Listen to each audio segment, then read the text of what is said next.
Bien, vamos a terminar hoy día la materia, la escuela materia de este semestre. ¿Ya? Así es que hasta lo que entre hoy día, hasta lo que alcancemos a ver hoy día, va a entrar en la prueba, ya el lunes. Más las lecturas. Así es que vamos a ir a ello. A ver.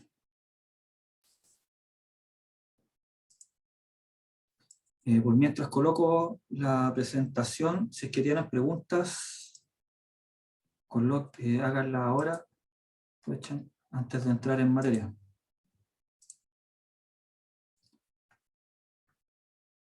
Y ahí está. Bueno, si no hay preguntas, las preguntas van a estar el lunes. Ya. La prueba va a ser el lunes en la tarde. ¿Ya? Todavía no está terminada de armar, así es que no está habilitada. Seguramente no aparece en el número. Profe, ¿Sí? ¿la modalidad de la prueba va a ser parecida a la prueba 1 o va a cambiar? Sí, relativamente parecida. Vale. Ya. Bueno, lo último que vimos en la clase pasada tenía que ver con tipos de metamorfismo que quedó enunciado el título. Ya eso está un poco más desarrollado, la variedad de tipos de metamorfismo en la lectura. Entonces nos vamos a enfocar a tres, que es lo que podemos ver ya rápidamente hoy día.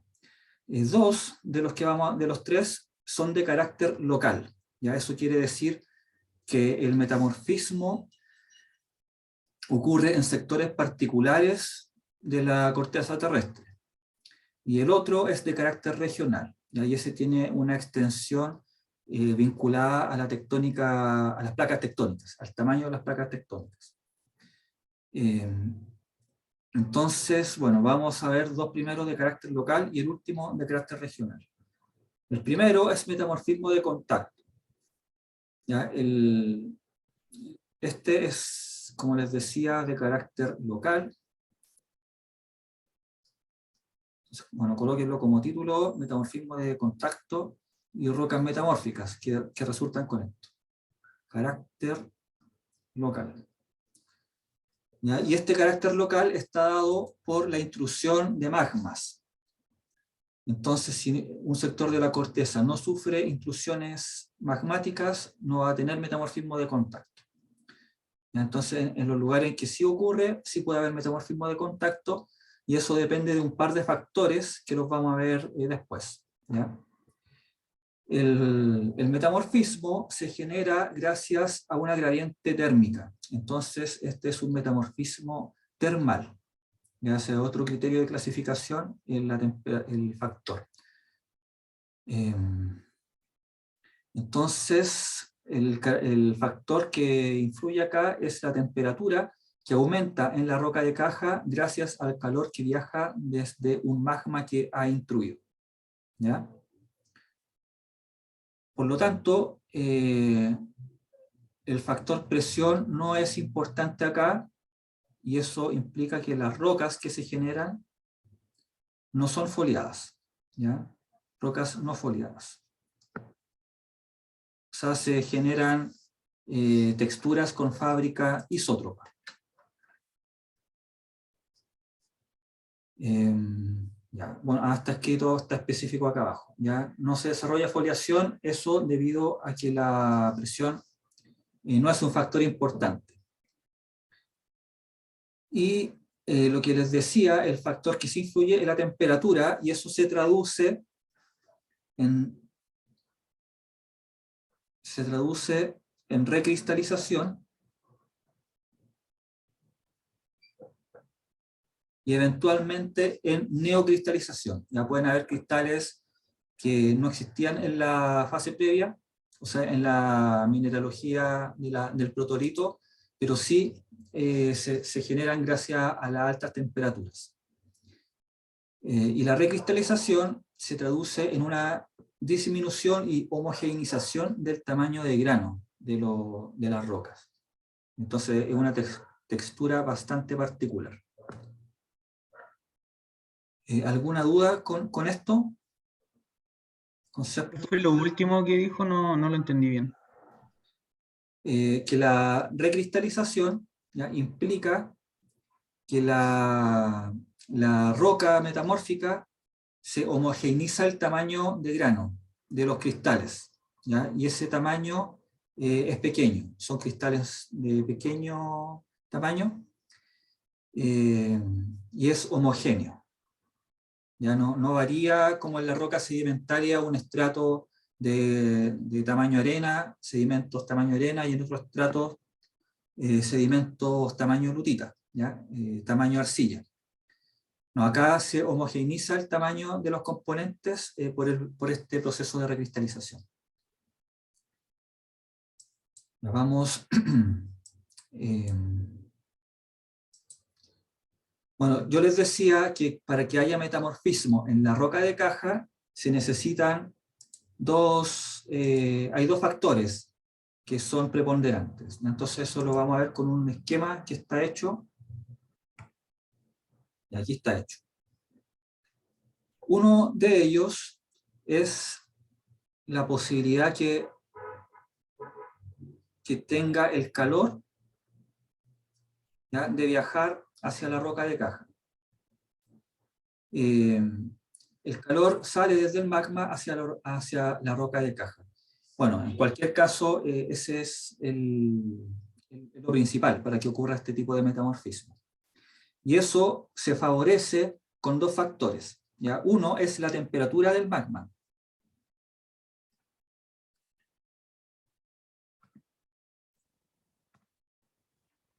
¿Ya? La temperatura del magma va a depender del tipo de magma, ya eso ustedes lo deben tener más que claro, y ese es un rango de temperaturas, ya del orden de cientos de grados Celsius.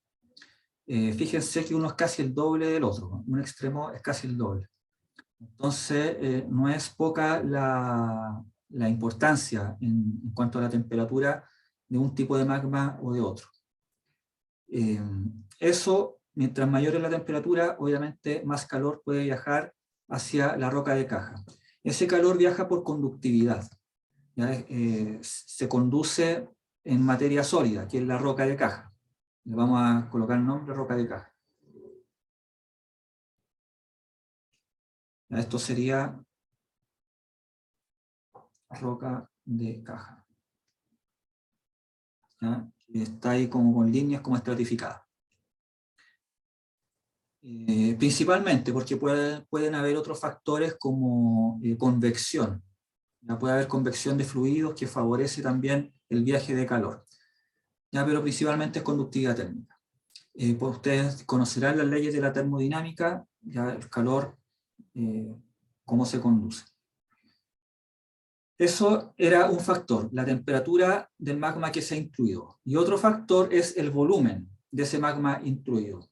Mientras más grande es el cuerpo que se intruyó, que intruye, más posibilidades tiene el calor de viajar hacia la roca de caja, porque si es un dique, por ejemplo, se disipa rápidamente ese calor, ¿ya?, y se enfría el dique rápidamente, ¿ya?, y no alcanza a generar metamorfismo en su entorno.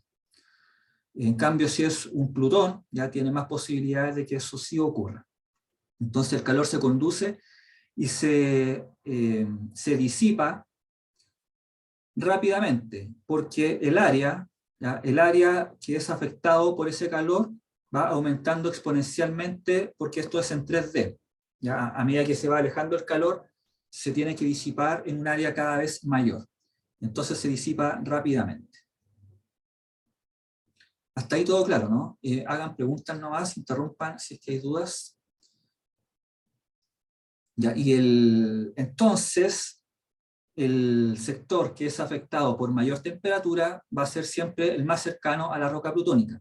Por eso está pintado acá de un color. ¿Ya? Acá se puede generar mayor grado metamórfico, y a medida que uno se aleja del Plutón, porque este magma se convierte después en una roca plutónica, las rocas resultantes, las rocas metamórficas son de menor grado. ¿Ya? Entonces, la influencia termal es menor y llega a un límite en que es difícil distinguir si hubo o no hubo metamorfismo. Por eso los límites se dibujan con línea punteada, ya no son tan claros esos límites. Bueno, eso es. ¿Ya? Entonces, los cambios, como les decía, son texturales por recristalización, son más intensos hacia la roca de caja. O sea, perdón, hacia la roca plutónica, que es lo que se convierte finalmente ese magma.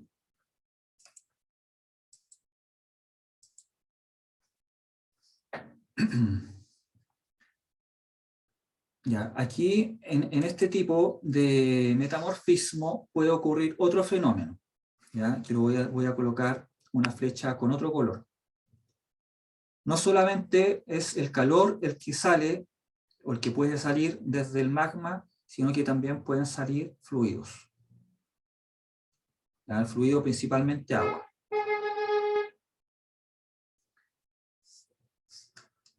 Cuando eso ocurre, ¿ya? Cuando desde el magma salen fluidos hacia la roca de caja, puede haber un cambio químico en la roca de caja toda vez que este fluido transporta consigo o puede transportar consigo componentes químicos ajenos a la roca de caja.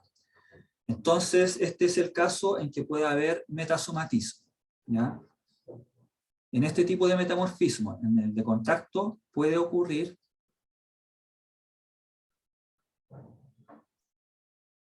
metasomatismo.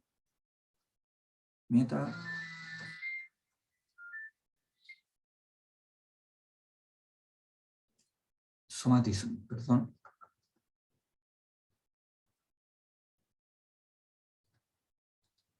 ¿Ya? Eso no significa que siempre haya, pero puede ocurrir. Entonces, en ese caso, las rocas que se generan se les llama de metasomatismo de contacto,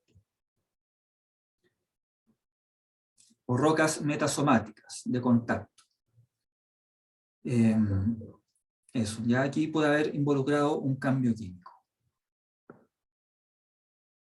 Esos son factores, cosas importantes en este tipo de metamorfismo. Entonces, nosotros lo que vimos al final de la primera parte del curso, cuando hay alteración hidrotermal, por ejemplo, producto de circulación de fluidos a altas temperaturas, en estricto rigor, lo que ocurre ahí es metasomatismo de contacto. ¿Ya? En minería se les llama rocas de alteración. Pero sepan ustedes que esas rocas de alteración son rocas metasomáticas, ¿ya? Porque hubo un acarreo de componentes químicos, por ejemplo el azufre, ¿ya? Mucho azufre que depositó los sulfuros primarios. Entonces la roca resultante es una roca metasomática. Bueno, eso, ya, si no hay preguntas, vamos a avanzar un poquito más con un esquema parecido. No, antes de ver el esquema parecido, vamos a ver los nombres de las rocas. Los resultados del metamorfismo de contacto son rocas metamórficas que se pueden denominar córneas, principalmente son rocas córneas o cornianas. Rocas cornianas.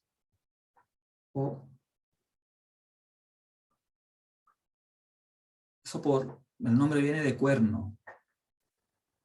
En inglés también, horn es cuerno. Es una traducción literal. Son rocas muy duras. Las rocas córneas son muy duras porque tienen una textura granoblástica dada principalmente por minerales silicatados. ¿Ya? Estas rocas se generan cuando el protolito es rico en minerales silicatados, como cualquier arenisca o una limolita, por ejemplo. ¿Ya? O una lava, etc. Entonces ahí los componentes son principalmente silicatos y son los que están disponibles para que cuando haya recristalización, ¿ya? Son los minerales que recristalizan. Abundantemente se libera cuarzo en ese proceso de recristalización y estas rocas tienen mucho cuarzo de grano muy fino. ¿Ya? Eso ayuda a su dureza y por lo mismo tienen un aspecto lechoso. Vamos a ver una foto. no es un afloramiento, es una muestra de una roca córnea. Busqué una foto que tuviera la laminación entre bandas claras y oscuras, y estas bandas son originadas por el protolito. Esto era una roca sedimentaria que tenía una estratificación del orden de centímetros. Ya, acá está una regla, 2 centímetros de un estrato oscuro, otro par de estrato claro, así. Eso, cuando hay un proceso metamórfico, queda como los colores solamente. Pero si uno ve la mineralogía o la textura, tiene una textura homogénea. ¿Ya? Y la mineralogía a simple vista o con lupa también se aprecia homogénea. Eso es por la recristalización. ¿Ya? Todo ha recristalizado homogéneamente en esta roca. Si fuese sedimentaria, se distinguiría diferencias se vería una textura clástica de partida, se verían granos separados por una matriz o por un cemento. ¿Ya? Esos granos ya no existen porque recristalizaron. ¿Ya? Eso, entonces mucho más homogéneo, toma un aspecto lechoso y tiene alta dureza. También por la textura de recristalización son impermeables. Ya todos los espacios se rellenan. Si era una roca sedimentaria, los poros que habían se rellenan por nuevos cristales. Ya, eso en el caso de una roca con protolito rico en minerales silicatados. Cuando el protolito es rico en minerales carbonatados, la roca se llama skarn. Por ejemplo, alguna arenisca con cemento calcáreo o alguna caliza, ya con altos componentes, con arena, por ejemplo, mezclado. Barro carbonatado con arena puede generar un skarn. El término skarn, en estricto rigor, se refiere a una roca metamórfica con protolito calcáreo, y eso se reconoce porque va a tener minerales carbonatados. ¿Ya? El carbonato no va a escapar, se mantiene en la roca y queda en forma de minerales. Abundantemente calcita, ya va a tener calcita un skarn. Entonces, si uno agrega ácido clorhídrico, va a reaccionar burbujeando, liberando CO2. El término skarn es abusado, ya sea abusa y se utiliza para referirse a cosas distintas a lo explicado recién. Por ejemplo, a yacimientos de cobre, o polimetálicos incluso. Hay yacimientos que le llaman yacimientos tipo skarn. Y eso es porque se han generado por procesos de metamorfismo de contacto. Hay una de las lecturas que es la optativa. Rocas metamórficas se refiere a esos yacimientos. ¿Ya? Por eso está puesta ahí. ¿Alguna pregunta? ¿No? Entonces esas son las rocas, rocas córneas y skarn. ¿Ya? Hay otras, por ejemplo, cuando el protolito es rico en cuarzo, una arenisca cuarcífera, o cuarzosa, una arenita cuarzosa, por ejemplo, va a tener un porcentaje predominante de cuarzo. Entonces, en el proceso de recristalización, lo que se va a recristalizar es eminentemente cuarzo. Entonces, a esa roca resultante se le llama cuarcito. Ya la diferencia es que la textura es granoblástica, en vez de ser una textura clástica de la arenisca. Caso parecido, si es una caliza con abundante calcita, el proceso de recristalización va a recristalizar toda esa calcita, y la roca que tiene eminentemente calcita y es con textura granoblástica se llama mármol. Entonces mármol también es una palabra abusada. Se usa mármol para cualquier roca ornamental, pero no, es una roca metamórfica rica en calcita. ¿Ya? Entonces, el mineral que predomina acá es calcita, Y el mineral que predomina acá es, arriba es el cuarzo. ¿Ya? Puedo explicar un poco más, no siempre las calizas se metamorfizan a mármol, pero cuando ocurre, ¿ya? El mármol se explota, se puede explotar, se ha explotado con interés porque es una roca que se utiliza ornamentalmente. Se hace mueble incluso, se talla, se puede tallar, porque tiene minerales muy blandos. La calcita tiene dureza 3 y además tiene clivaje. Entonces es fácil de romper y tallar y hacer figuras, ¿ya? Hacer cosas que se comercialicen. Para los baños, fuentes, por ejemplo, lavamanos. Alguien desesperado afuera. Eso, ya entonces el mármol tiene interés económico por usos ornamentales. Las lápidas también típicamente se hacen de mármol. De hecho, la industria se llama marmolería, el tallado ahí. Ya, vamos a ver otra variedad un poco más de rocas o de casos, ya con un esquema parecido al anterior. Ahora sí, ahí está el esquema. Vamos a poner que esto es aparece rojo ahí incandescente, pero vamos a suponer que esto ya se enfrió y ahora es una roca, ¿cómo se llama? La roca plutónica. Ya no sé, una diorita, por ejemplo. Ahí están los cristales. Esta roca plutónica tiene en su entorno, su entorno roca sedimentaria, que está acá en 3 estratos, y sufrió metamorfismo. Entonces, depende del protolito qué roca se genera. Puede haber en un sector rocas córneas, ya los hornfels son rocas córneas.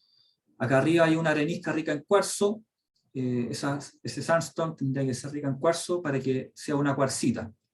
Y acá abajo pusieron que puede haber un mármol, ¿ya? Porque la roca es una caliza. Lo que les decía recién, no siempre las calizas se metamorfizan y generan mármol, ¿ya? O sea, le ocurre de igual manera. Muchas veces no queda tan cohesionada la recristalización y esa recristalización no se traduce en un mármol. Cuando queda así, la calcita un poco más disgregada, no tan cohesionada, se le llama, o le llaman acá en Chile, carbonato de calcio blanco. ¿Por qué blanco? Porque se asocia a un protolito que es una caliza, y las calizas pueden ser grises, incluso negras. Esta es una caliza, que puede ser negra o gris, y a medida que uno se acerca del protolito a la roca intrusiva, ¿ya? El cambio de color se va haciendo gradualmente cada vez más claro, más blanco. Entonces, cuando es blanco es porque se han eliminado las impurezas que podía haber habido en la caliza y solamente sobrevive la calcita. Entonces se explotan como yacimientos. Ya esos yacimientos le llaman de carbonato de calcio blanco y son de origen de metamorfismo de contacto. Ese carbonato de calcio blanco se explota porque las purezas, las leyes de carbonato de calcio son muy altas. Entonces se puede fabricar cal de alta ley también. Y eso tiene múltiples usos tecnológicos y se comercializa más caro que la cal que se fabrica a partir de la caliza. ¿Ya? Entonces ahí hay un caso de yacimientos que se generan gracias al metamorfismo de contacto. ¿Ya? Bueno, aparte de los tipos Carn que están en la lectura, eso no lo vamos a ver acá. Otro caso que hay interés económico en rocas de metamorfismo de contacto es la lapislázuli. ¿Ya? Lapislázuli es un tipo de roca que se generó por metamorfismo de contacto. Es bastante escaso en el país, solamente hay un yacimiento y en el planeta también es escaso, ¿ya? Así que no vamos a explicar mucho de la lapislázuli.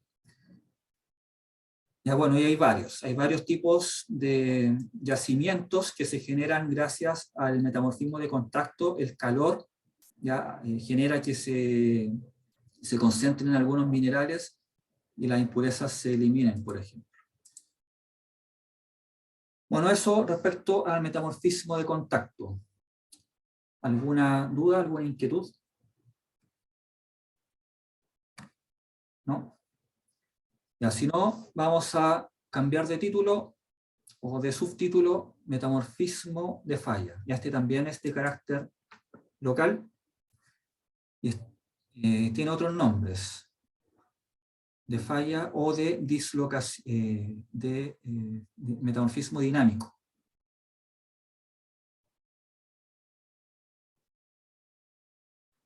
Se llama dinámico porque las fallas es el movimiento de un bloque de roca respecto a otro, ¿ya? Entonces se mueven las rocas y eso es lo dinámico. Ese movimiento lo que genera en la roca de caja, o en el protolito, es, ejerce presión, ¿ya? La presión del movimiento de un bloque sobre el otro ejerce presión, entonces la presión es acá un factor importante. En la lectura creo que le llaman de dislocación.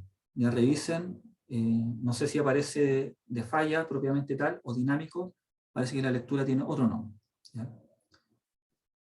Bueno, lo que les decía es la presión, lo que genera el metamorfismo, la temperatura no es un factor importante. Entonces, la roca resultante son rocas que pueden ser foliadas, ya puede haber foliación.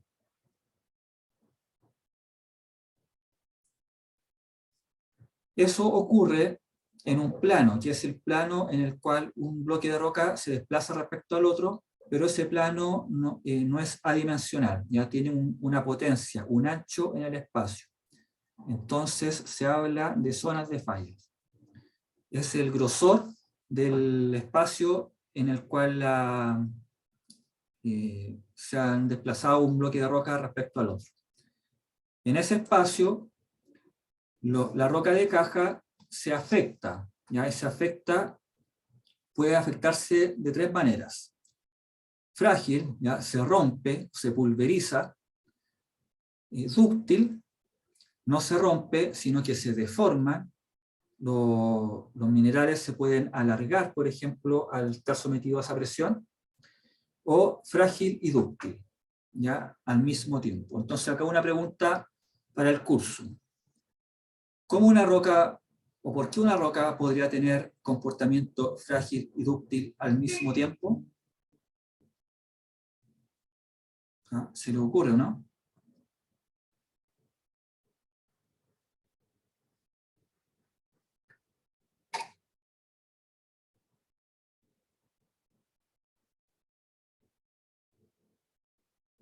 Profe, se supone que aquí no juega un rol importante la temperatura, ¿cierto? No es un rol importante. Profe, ¿podría ser por la profundidad? Ya, supongamos que la roca está a una misma profundidad.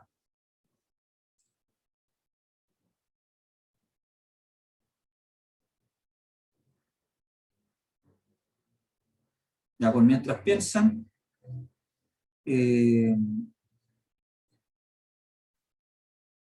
cuando hay comportamiento dúctil, ¿ya? Y los minerales se deforman, se alargan en un sentido, de acuerdo al movimiento, al sentido de movimiento de la falla.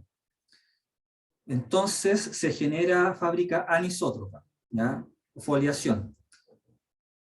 Eso es lo que puede generar confusión con rocas de metamorfismo regional. Todas las rocas de metamorfismo regional, o la metamorfismo hologénico, tienen foliación, ¿ya? Entonces, ahí puede haber una confusión, ¿ya? Bueno, y abajo lo que está son los nombres. Estos nombres los voy a explicar en un esquema. un esquema que vamos a ver acá.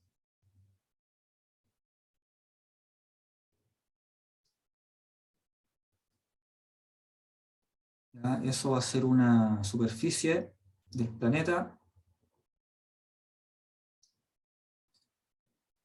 Un sol furioso.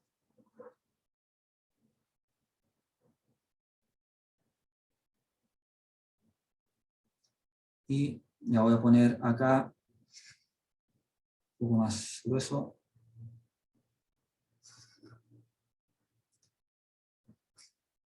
Ya, estoy dibujando así la falla. Esto va a ser una falla. Vamos a suponer que este bloque sube y este bloque de roca baja. ¿Ya?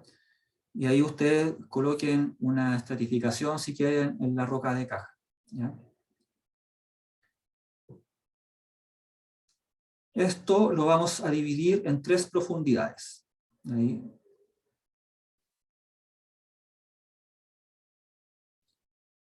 Más cerca de la superficie, el comportamiento de la roca va a ser frágil. Comportamiento frágil. Entonces, la roca que está dentro de la zona de falla se rompe. Se rompe, se brechiza. ¿Ya? A esta roca se le llama, tiene 2 posibilidades, o brecha cataclástica. Cataclasis sería en el fondo que se rompa. ¿Ya? Cataclástica o cataclasita.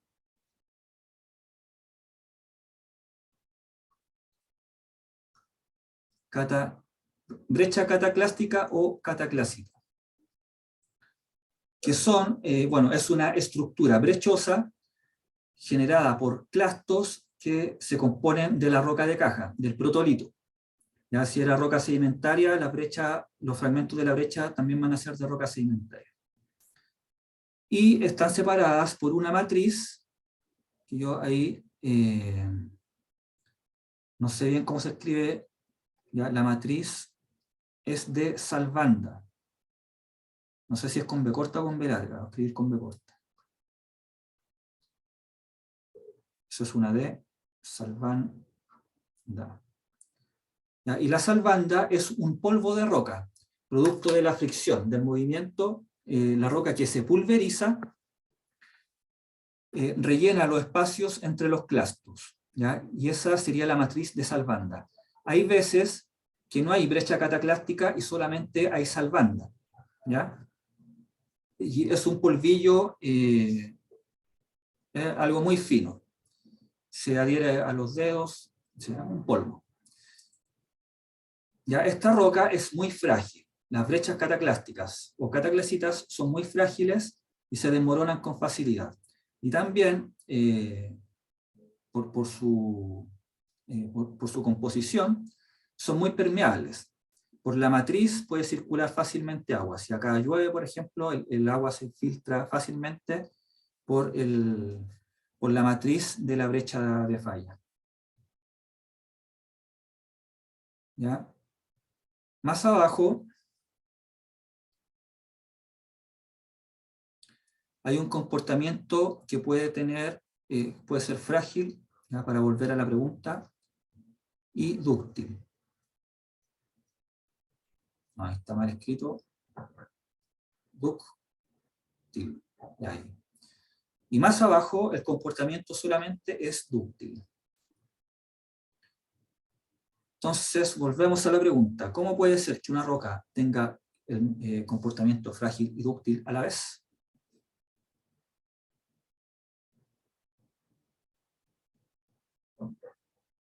Ya, yo por mientras voy a terminar el dibujo.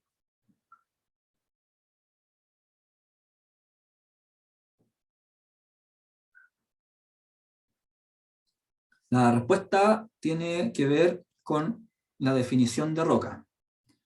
Ya que ya han estudiado, me imagino. ¿Se acuerdan o no? ¿Cómo se define una roca? ¿Qué se tiene que cumplir para que un material pueda llamarse roca?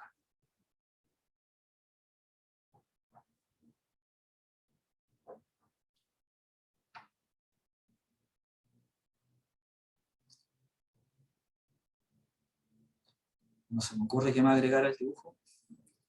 ¿Sí?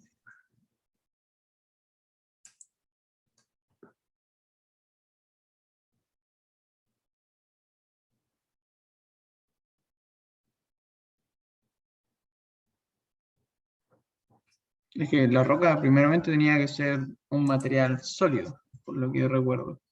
Sí. Y también tenía que tener, no sé si era como los minerales, que una forma como definida, pero esta tenía que tener como propiedades también físicas o químicas definidas. Ya, tibio. La primera parte bien, ya es sólido. Efectivamente, unas rocas son sólidas. Eso tienen en común con los minerales, con la definición de mineral. Pero después no tiene que tener una composición química particular. De hecho, la gran diferencia entre mineral y rocas es que los minerales, por definición, son homogéneos, ya que tienen una química definida y una estructura interna ordenada, entonces eso le da homogeneidad. Una roca puede ser heterogénea, ¿ya? Y de hecho puede estar compuesta por una variedad de minerales, puede estar compuesta por vidrio, puede estar compuesta por remanentes de materia orgánica, carbón, por ejemplo, ¿ya? Puede estar compuesta por fósiles. Ya repasen la clase 1 o 2 por ahí, la definición de roca, porque es básico, ¿ya? Entonces, al ser un material heterogéneo, pueden haber minerales con comportamiento frágil y otros minerales con comportamiento dúctil, ¿ya? Entonces la respuesta tenía que ver con los componentes de esa roca. Si una arenisca cuarzosa, por ejemplo, solamente va a tener cuarzo y va a tener un comportamiento homogéneo. El cuarzo, en estas condiciones, tiene comportamiento dúctil, ¿ya? Los que se comportan frágiles son los feldespatos, que tienen clivaje, se rompen. Entonces, hay un comportamiento mixto en esta zona. Algunos minerales se rompen, se fracturan, y otros minerales se deforman. Entonces, los minerales que se deforman generan, voy a ponerlo así, generan la foliación, ¿ya?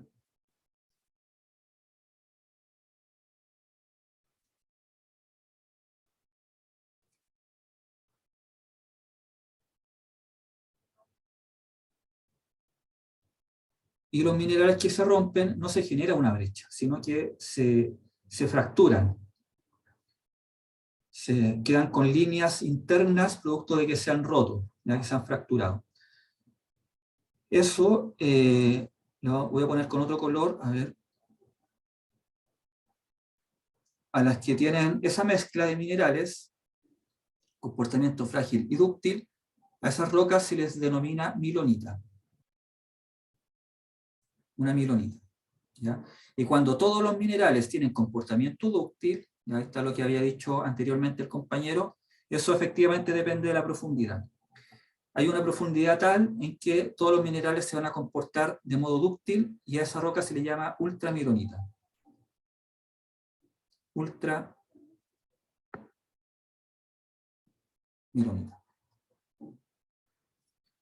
¿Ya?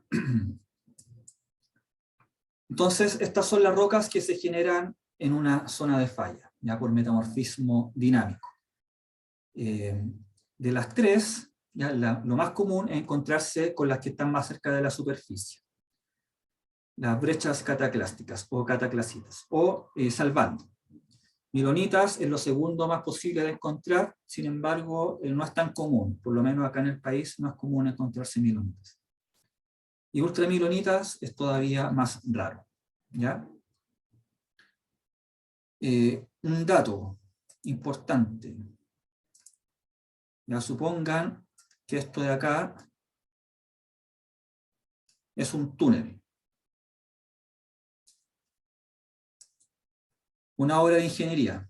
una obra de ingeniería que atraviesa una zona de falla, lo más probable es que atraviese esa zona de falla en el sector frágil, de comportamiento frágil. Entonces se va a encontrar, posiblemente se puede encontrar con brechas cataclásticas, ¿ya? Eso implica que acá la roca va a ser extremadamente blanda, se le va a desmoronar todo fácilmente. También implica que es un sector donde puede infiltrarse mucha agua, ¿ya? Entonces las fortificaciones, lo que tienen que hacer, excede a lo presupuestado inicialmente. Y eso ha pasado, ya ha pasado. A mí me ha tocado revisar un par de trabajos de título que asesoran empresas que hacen túneles para transportar agua hidroeléctrica. Y esos túneles lo estaban haciendo con una máquina que no sé cómo se llama, una tuneladora, que funcionaba sin tronaduras, ya creo que esa era su gran gracia, pero esa máquina se quedó atascada cuando llegó una falla, ya no pudo seguir avanzando, y eso generó atrasos increíbles, ya en un caso de un 30%, 27% creo que era, y en el otro del 77%. En el caso del 77% ya fue algo extremo. El dueño se deshizo de ese negocio, ya lo vendió. Tenía muchas pérdidas, muchos gastos no contemplados. Entonces, los asesores, cuando hay asesores, si ven que hay una falla, dicen no, el túnel hágalo por otro lado, ¿ya? Es importante en ese sentido para las obras de ingeniería. ¿Todo claro, no? Sí, profe. Ya. Entonces, eso fue metamorfismo de falla. Después hay un esquema que no está tan bonito, ¿ya? Y ya otro título, metamorfismo orogénico, que al metamorfismo orogénico se le llama regional. ¿Ya? Acá, cuando se habla de metamorfismo regional, se refiere generalmente a metamorfismo orogénico. Esto puede ocurrir en dos sectores particulares, pero siempre se da en convergencia de placas.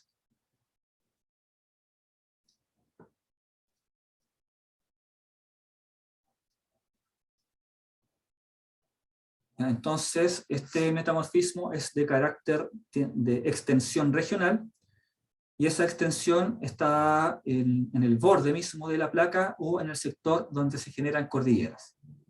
Y esos son los dos sectores relacionados a la convergencia de placa. Bueno, eso involucra, según el tamaño de las placas que convergen, las áreas que estén sometidas a metamorfismo. Acá un factor importante es la presión, y por lo tanto se generan rocas foliadas o con anisotropía. Claro, fábrica anisótropa, ¿ya? Y la temperatura es un factor variable, puede ser importante o puede no ser tan importante, ¿ya? Es variable según las condiciones.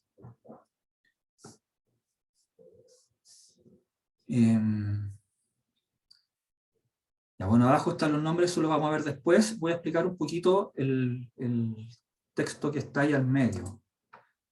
A ver si resulta un dibujo acá.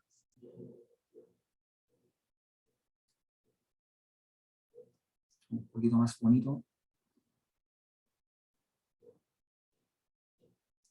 Ya, supongan que eso es la corteza.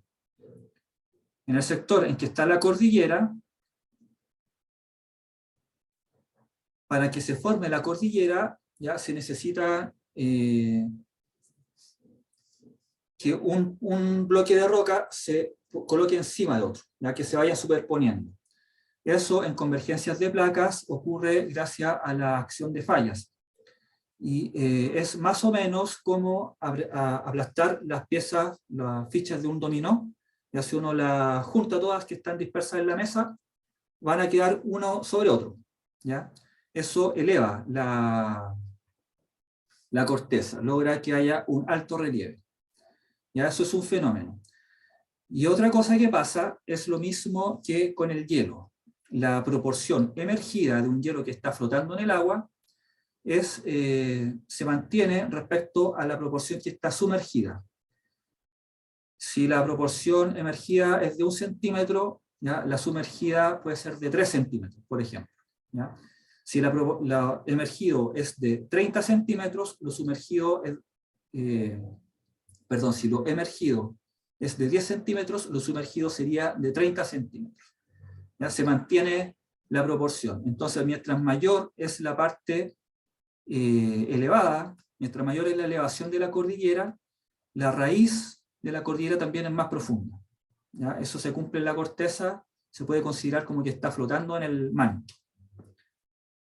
Entonces, cuando hay la formación de una cordillera, ¿ya? Hay rocas que se van profundizando cada vez más. ¿Ya? No solamente crece hacia arriba, también crece hacia abajo. Entonces, eso logra que las rocas alcancen condiciones de presión y temperatura cada vez mayores. ¿Ya? ¿Se entiende, no? ¿Sí? Sí, profe.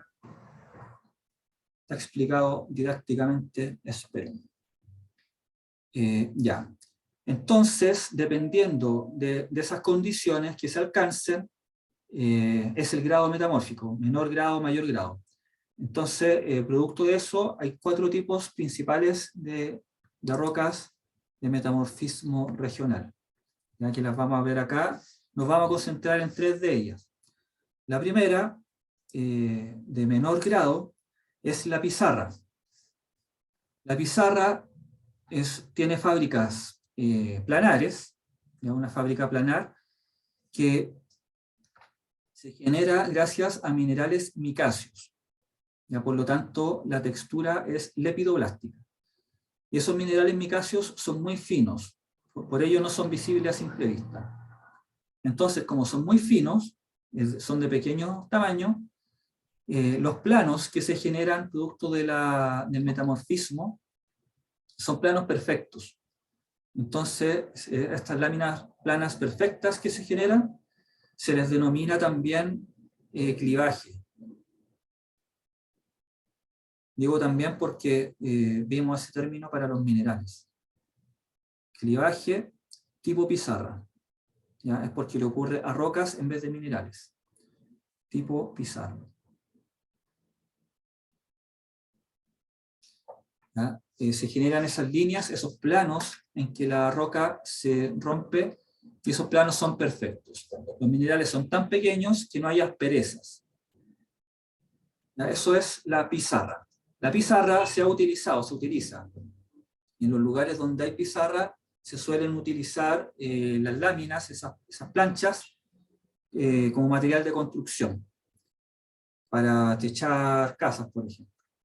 Los techos o pisos, usarlos como baldosas. ¿Ya? Esas son las pizarras. Las piedras lajas podrían ser pizarras, por ejemplo. ¿Ya? La filita y los esquistos los vamos a ver juntos. ¿Ya? La filita sería un esquisto con una esquistosidad más fina. El esquisto o la esquistosidad son los mismos planos que se generan en la pizarra, ¿ya? Pero en vez de ser planos de clivaje, se les llama esquistosidad porque no son planos tan perfectos, ¿ya? Son más toscos, tienen rugosidades que se generan porque los minerales son más grandes. Entonces, como los minerales son más grandes, hay algunos que se pueden reconocer a simple vista, ¿ya? Eso le da rugosidades, asperezas a los planos. Entonces no son planos lisos perfectos, sino que pueden tener asperezas o superficies medias onduladas, en fin. ¿Ya? Bueno, y la filita sería algo intermedio entre pizarra y esquisto, pero sigue hablándose, se prefiere esquistosidad en vez de clivaje, porque los planos tampoco son tan perfectos. ¿Ya? Esas 3 son rocas frágiles. Se rompen en los planos de clivaje o se rompen en los planos de esquistosidad. Y el último son los gneisses. Los gneisses tienen una anisotropía que está por bandeamiento. ¿Ya? La fábrica es bandeada, perdón, la estructura es bandeada. Se segregan minerales, ya se separan los minerales y se forman esas bandas que pueden ser continuas o discontinuas. Típicamente son bandas de minerales claros y oscuros. ¿Ya? Bueno, no siempre están así, pero es lo típico. Y estos, los gneisses, no tienen planos de debilidad. ¿Ya? La foliación está dada por minerales más que por discontinuidades. Entonces, de todas estas, los gneisses son las más resistentes, son las más duras. Entonces, por eso sí tienen posibles aplicaciones por su resistencia. Además que se han formado el producto de metamorfismo, entonces resisten altas presiones y temperaturas. ¿Ya?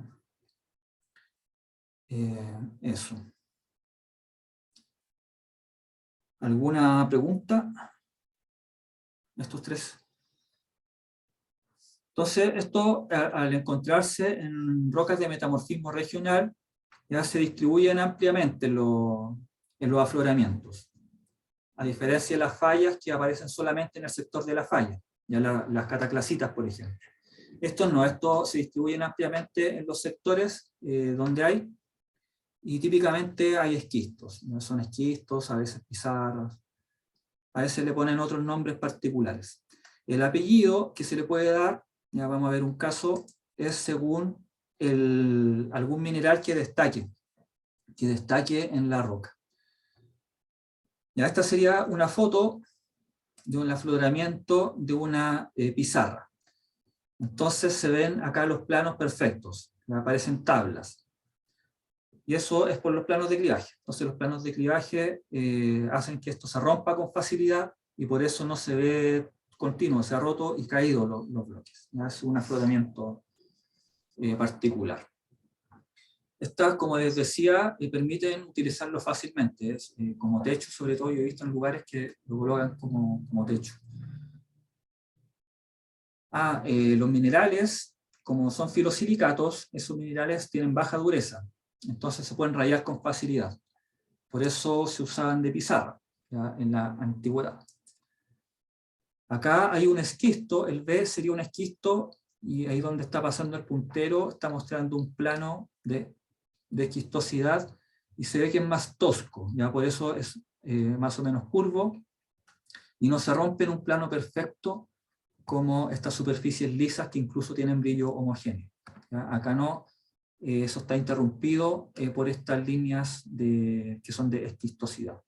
Y el A sería un caso intermedio entre pizarra y una esquistosidad un poquito más gruesa. Y aquí se ven puntitos, por ejemplo, esos puntos blancos, ya eso significa que hay minerales que destacan, que se pueden ver a simple vista. Entonces los esquistos se rompen fácilmente por esos planos. Acá hay otro que también tiene esa esquistosidad bien marcada, ¿ya? Algo más tosco. Pero esta muestra además tiene estos minerales que sobresalen y no están en la foliación. ¿Qué textura tendría esta roca?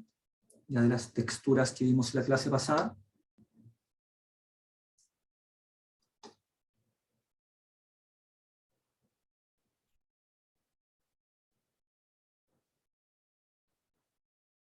Hago una pista.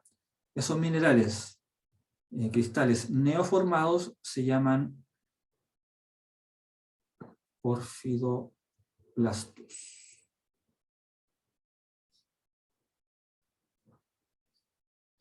Porfidoblastos. ¿Ya? Porque no tienen una orientación preferencial, son neoformados. ¿Ya? Y la matriz es foliada. Entonces la textura de esta roca sería una textura porfidoblástica. ¿Ya? Y si se llama, bueno, ahí el nombre no se nota, no tiene contraste. Pero a esta roca se le llama esquisto, y el apellido va a estar dado por el nombre de este mineral. Ya podría llamarse esquisto de granate, o esquisto micacio de granate, porque estos minerales blancos que brillan, ya como un brillo ceroso, es mica blanca. Entonces, esquistomicasio de granate. Hay un nombre más completo.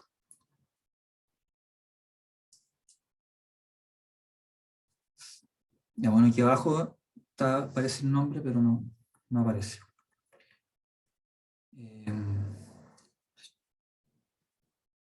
Pues otra foto. Ya, acá una foto, un par de fotos, vamos a ver un par de fotos en afloramiento.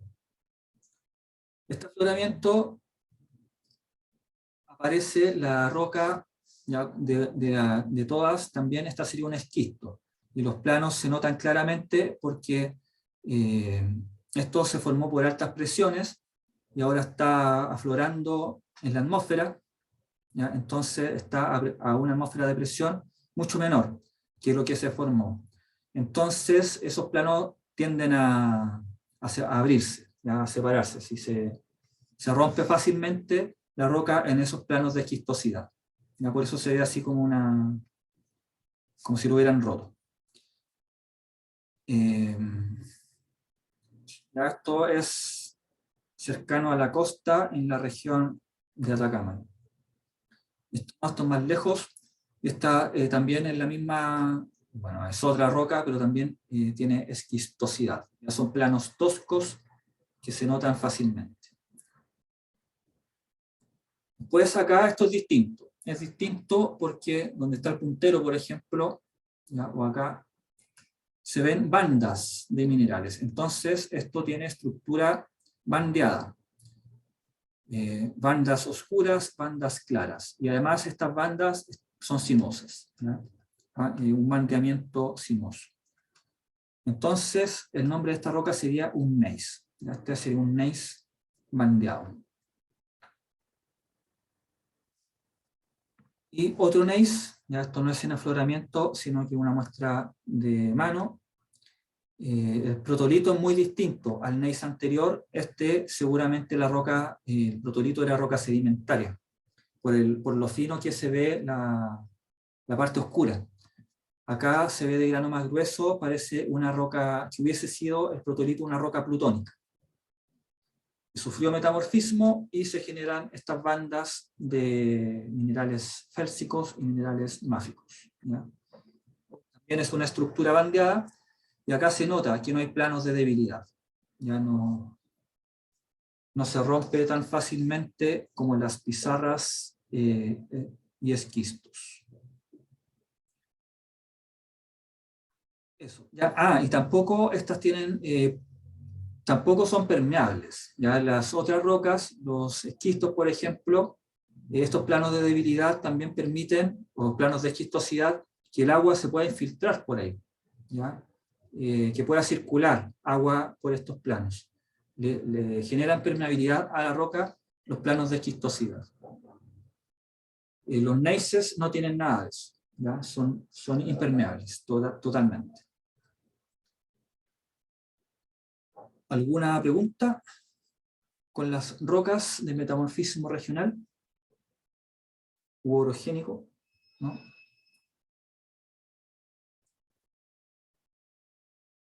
Ya, si no, en lo que queda vamos a ver un esquema muy a la pasada de dónde se han generado esas rocas. Ya, entonces rápidamente explicar, bueno, aquí un continente, supongamos Sudamérica, está viajando hacia el oeste, la placa oceánica ya está viajando hacia el este y se subduce. Y entre medio está ese triángulo, ¿ya? Ese triángulo que se denomina prisma.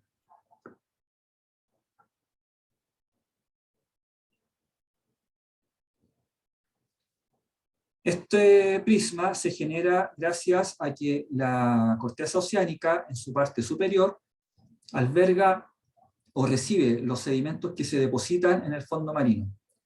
Entonces, acá está todo esto lleno de sedimentos, y cuando se subduce, esos sedimentos se van acumulando acá. Ya no todos los sedimentos se subducen, sino que algunos se acumulan. Y el lugar donde se acumulan, ya toma esta forma que se ha estudiado, de prisma, ¿ya? Un prisma porque es algo triangular, como un delta. Y de acreción porque se acreciona, se adhiere al continente. Entonces, en la escala del tiempo geológico, ya esos sedimentos ya se convierten en roca. Entonces este prisma está hecho por rocas sedimentarias. Las rocas sedimentarias están sometidas a distinta presión, ¿ya? Pero están sometidas a muy fuerte presión comparado con el resto de las rocas del continente, porque están justo entre medio de una roca un continente que quiere ir para un lado y una corteza que quiere ir para el otro. Entonces están sometidas a muy alta presión. Las rocas que están debajo de la cordillera, ¿ya? También están sometidas a altas presiones, pero no tan altas. Y el factor termal es más importante debajo de la cordillera que en el prisma de acreción. ¿Ya? Entonces, lo último va a ser ese mismo esquema, ya que no está pintado, pero abajo está el diagrama presión-temperatura. Entonces, para ver más o menos así a la rápida, un recorrido metamórfico de alta presión se genera acá en el prisma de acreción. Y los sectores 1, 2 y 3 que están ahí serían 1, 2 y 3. ¿Ya? En cambio, debajo de la cordillera no está el 2 y 3, está 1, 4 y 5, ¿ya? Que sería 1, 4 y 5. ¿Ya? Son otras fases, otros espacios de presión y temperatura. Por lo tanto, la mineralogía de las rocas metamórficas que se generan en 4 y en 5 es distinta a la mineralogía que se genera en 2 y en 3, ¿ya? En estos sectores. Son de menor temperatura, menor presión, menor temperatura. Perdón, mayor temperatura, menor presión. Eso, ¿ya? Y bueno, y lo último, para redondear un poco las rocas metamórficas en el país, esos prismas de acreción se encuentran como rocas metamórficas muy antiguas, ¿ya? Quedan formando parte del continente en la escala de decenas o de cientos de millones de años. Entonces se encuentran desde Taltal hacia el sur, en las costas, ¿ya? En Chiloé incluso, ya la parte ahí hasta la península de Taitao, y en la cordillera se encuentran en algunos sectores, ¿ya? Pero eso ya es otro tipo de metamorfismo, no necesariamente prismas de acreción, ya es un tema de estudio a qué correspondía el protolito de las rocas metamórficas, pero se ha extendido a lo largo y ancho de gran parte del país. Bueno, eso, ya si es que van a la playa, en algunos de estos sectores, la cordillera Nahuelbuta, hay abundantes rocas metamórficas. Bueno, eso fue lo que alcanzamos a ver de rocas metamórficas. ¿Alguna pregunta antes de cerrar?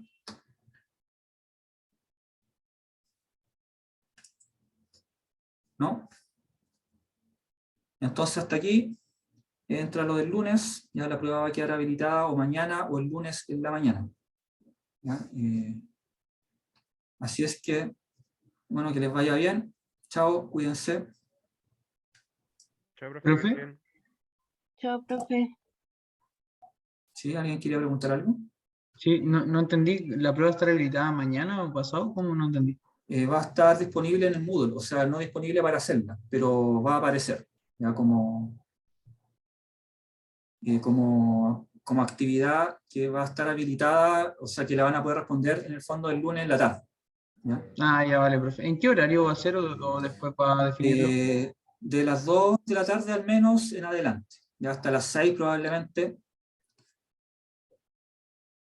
Vale, profe. Ya. Chao, cuídense. Chao, profe, que esté bien.